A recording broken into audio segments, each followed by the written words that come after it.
Hi നമസ്കാരം, നന്ദകുമാറാണേ. നമ്മുടെ ഈ അഖിൽമാരാറിനെ ശരിക്കും വിശ്വസിക്കാൻ പറ്റില്ല. ലുലുമാളിൽ പോയി തുണുക്കി കാണിക്കുന്നതാണ് ബിഗ് ബോസിൽ പോകുന്നതിനേക്കാളും അടിപൊളി എന്ന് പറഞ്ഞാൽ പിന്നെ കാണുന്നത് ലുലുമാളിലല്ല, ബിഗ് ബോസിലായിരുന്നു. അപ്പോൾ ഇപ്പോൾ പുള്ളി ഒരു വലിയൊരു പ്രസ്ഥാനമായിട്ട് വന്നിട്ടുണ്ട്. പെണ്ണുങ്ങൾ തുണി അഴിച്ചിട്ടാണ് ബിഗ് ബോസിൽ കയറിയത്. അങ്ങനെ പുള്ളിയുടെ ഏതോ പെണ്ണ് പറഞ്ഞിട്ടുണ്ട്. അതായത് ആ പുള്ളിയുടെ സീസണും കഴിഞ്ഞ് ആ പുള്ളി ഫസ്റ്റ് പ്രൈസുമായി. അപ്പോൾ അത്രയും നാൾ കഴിഞ്ഞ് പുള്ളി വീട്ടിലെത്തി. പിന്നെ അത് കഴിഞ്ഞ് അടുത്ത സീസൺ തുടങ്ങി. ആ സീസണും ഏകദേശം തീരാറായപ്പോഴത്തേക്കിനാണ് അന്നഴിച്ച തുണിയുടെ കാര്യം മറ്റേ പെണ്ണ് അറിയണത്. അതോ ഇനിയിപ്പോൾ അടുത്ത സീസണിന് വേണ്ടിയിട്ടുള്ള തുണി അഴിക്കാൻ വേണ്ടിയിട്ട് പോകുമ്പോഴാണോ എന്ന് അറിയത്തില്ല. എന്താണ് തുണി വൻ വിഷയമാണ് ഇവിടെ. ഞാൻ ചോദിക്കുന്നത്, അന്ന് അഴിച്ച പിള്ളേർക്ക് കുഴപ്പമില്ലെങ്കിൽ പിന്നെ അഖിൽമാരാർക്ക് എന്തുവാ? അത് പരിപാടിയും കഴിഞ്ഞ് മറ്റേ നമ്മുടെ ആട് സിനിമയ്ക്കകത്ത് പറയും പോലെ തന്നെ വടക്കം വെച്ചവനും കുഴപ്പമില്ല, പൊട്ടിച്ചവനും കുഴപ്പമില്ല, അത് കെട്ടുന്നവനാണോ കുഴപ്പമെന്ന് പറഞ്ഞ പോലെ തന്നെ. പിന്നെ അഖിൽമാരാർ തന്നെ വേറൊരു വിഷയം കൂടി ഞാൻ പറഞ്ഞുതരാം. അന്ന് അഖിൽമാരാർ പറഞ്ഞൊരു കാര്യമുണ്ട്. അഖിൽമാരാർ ഈ ബിഗ് ബോസിൽ പോകണമെന്നും വലിയ താല്പര്യമൊന്നും ഉണ്ടായിരുന്നില്ല. പിന്നെ റോബിനുമായിട്ട് എന്തോ ഒരു ചെറിയ സീനൊക്കെ ആയപ്പോഴത്തേക്കിനും ഈ പുള്ളിക്കാരൻ എന്താണ് മറ്റേ ഫ്രണ്ട്സ് ആരാണ്ട് ഉണ്ടായിരുന്നു, ഏഷ്യാനെറ്റിൽ പരിചയമുള്ളവർ ആരാണ്ട് ഉണ്ടായിരുന്നു. അങ്ങനെ ഏഷ്യാനെറ്റിൽ പരിചയമുള്ള ആൾക്കാർ വഴിയെ കയറിയെന്ന് പറഞ്ഞു. അപ്പോൾ പുള്ളി ഈ പറയുന്ന നെപ്പോട്ടിസം വെച്ചിട്ടല്ലേ കയറിയത്. നെപ്പോട്ടിസം അല്ലല്ലോ, അതിനെ ഹൈറാർക്കിയോ അങ്ങനെ കണ്ടല്ലേ പറയുന്നത്, ബന്ധം വെച്ച് കയറുന്നതിന്.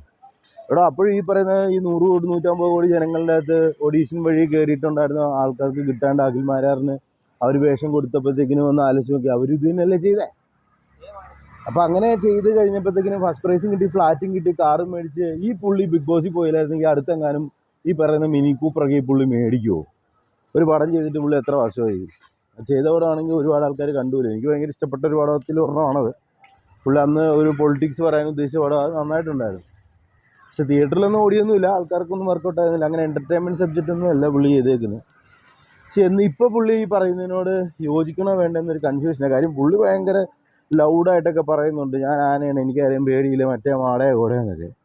അതിനിവിടെ പേടിക്കേണ്ട കാര്യം അതിന് ഈ പുള്ളി തന്നെ വാവുകൊണ്ട് വർത്തമാനം പറയുന്നതിന് എന്നെ പേടിക്കാനായിട്ട്? ഈ വാവുകൊണ്ട് വർത്തമാനം പറയുന്നതിന് പുള്ളിയുടെ അടി കൊണ്ടുവന്ന് 100 കണക്കിന് ആൾക്കാർ തെറി പറഞ്ഞിടുമ്പോൾ ആ തെറി യാതൊരു വിധ ഫീലും കിട്ടത്തില്ലെങ്കിൽ പിന്നെ പുള്ളി ആരെ പേടിക്കാൻ? മനസ്സിലായത്? എനിക്കത് അങ്ങോട്ട് വലിയ ഇതായിട്ടൊന്നും തോന്നുന്നില്ല. പിന്നെ ഞാൻ വേറൊരു കാര്യം പറയട്ടെ. ഇപ്പോൾ ഈ ഗബ്രിയുടെയും മറ്റേ പെണ്ണിൻ്റെയും അപ്പോൾ ഗബ്രിയുടെയും ജാസ്മിൻ്റെയും കെട്ടിപ്പിടുത്തമാണ് വിഷയമെന്നുണ്ടെങ്കിൽ എന്നാ വർത്താനം ഈ പറയുന്നത്. അവർ നല്ല ഫ്രണ്ട്സായിട്ട് ഇരിക്കുകയും അവർ ഫ്രണ്ട്സോ അവർ കാമുകിയോ അവർ അവിഹിതോ എന്തെങ്കിലും ആവട്ടെ, അവർ എന്നാ ചെയ്തെന്നാണ് പറയുന്നത്. അവരൊരു ലിപ് ലോക്ക് ചെയ്തിട്ടില്ല, അവരവിടെ ബെഡിൽ ബോഡി ടു ബോഡി കിടന്നിട്ടില്ല, ഒരു പരിപാടി അവർ ചെയ്തിട്ടില്ല. അവർ കൈ പിടിച്ച് കുറേ വർത്തമാനം പറഞ്ഞ് അങ്ങനെ ഇരിക്കുന്നു. എടാ അവരെ കൊള്ളത്തില്ലെങ്കിൽ ഏഷ്യാനെറ്റിന് പണ്ടേ എടുത്ത് മാറ്റാൻ പാടില്ലേ?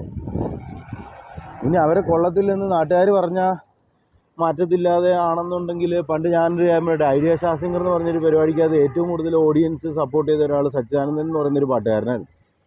അപ്പോൾ സംഗീതം പഠിച്ചിട്ടില്ല എന്നുള്ള ഒറ്റ കാരണത്തിൻ്റെ പുറത്ത് ആ പുള്ളിനെ എടുത്ത് മാറ്റിയ.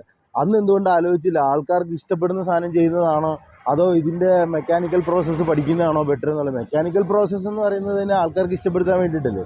ഭയങ്കര സംഗീതജ്ഞനാണ്, മെക്കാനിക്കൽ പ്രോസസ്സ് എല്ലാം പഠിച്ചു, സായും ടീയും കായും മായും പായും ഒക്കെ കറക്റ്റായിട്ട് ഒഴുകി പഠിക്കുകയൊക്കെ ചെയ്തു. പക്ഷേ ആ പുള്ളിക്ക് ഓഡിയൻസിനെ ഇഷ്ടപ്പെടുത്താൻ കഴിഞ്ഞില്ലെങ്കിൽ പിന്നെ ആ കലാകാരനെ കൊണ്ടിട്ട് എന്താ പ്രയോജനമുള്ളത്?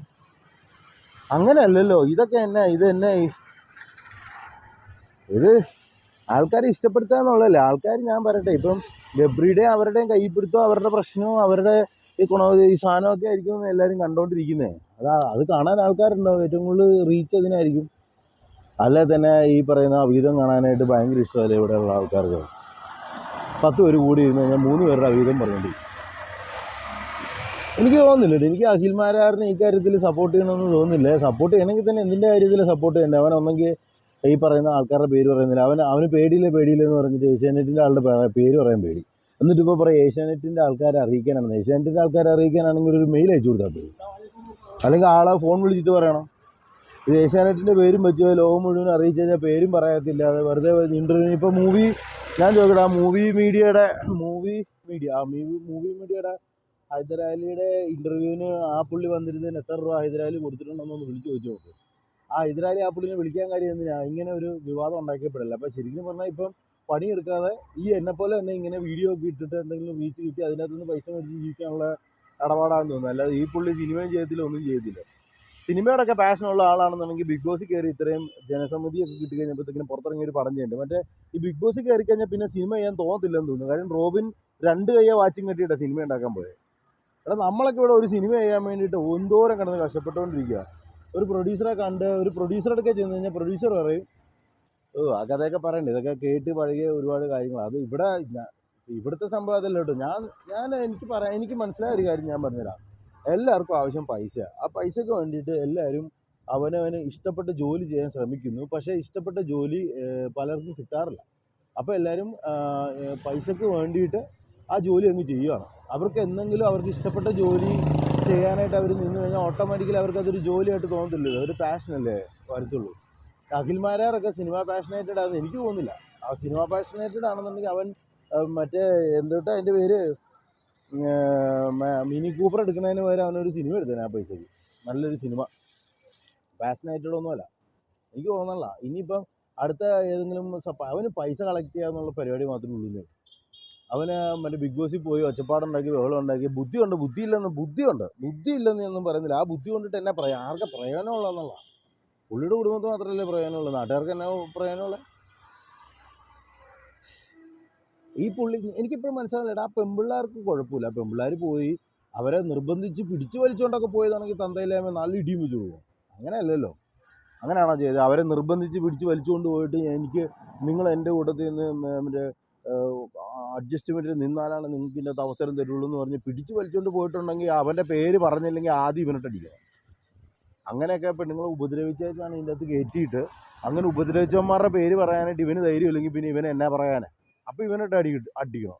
മനസ്സിലായില്ലേ? അതല്ല, അവിടെ ആ പിള്ളേർക്ക് അത് കുഴപ്പമില്ല, അവർക്കത് ഓക്കെ ആണെന്നുണ്ടെങ്കിൽ പിന്നെ ഇവൻ എന്നാ അതിൻ്റെ കടറാവേ? ഉപദ്രവിക്കാൻ വരട്ടെ. ഉപദ്രവിക്കാൻ വരുമ്പോഴല്ലേ നമ്മൾ എന്തെങ്കിലും കാണിക്കണേ. അല്ല, ബിഗ് ബോസിന് കണ്ടന്റ് ഇല്ല. ബിഗ് ബോസിന് കണ്ടന്റ് ഇല്ലാത്തതിൻ്റെ കാര്യം എന്താ?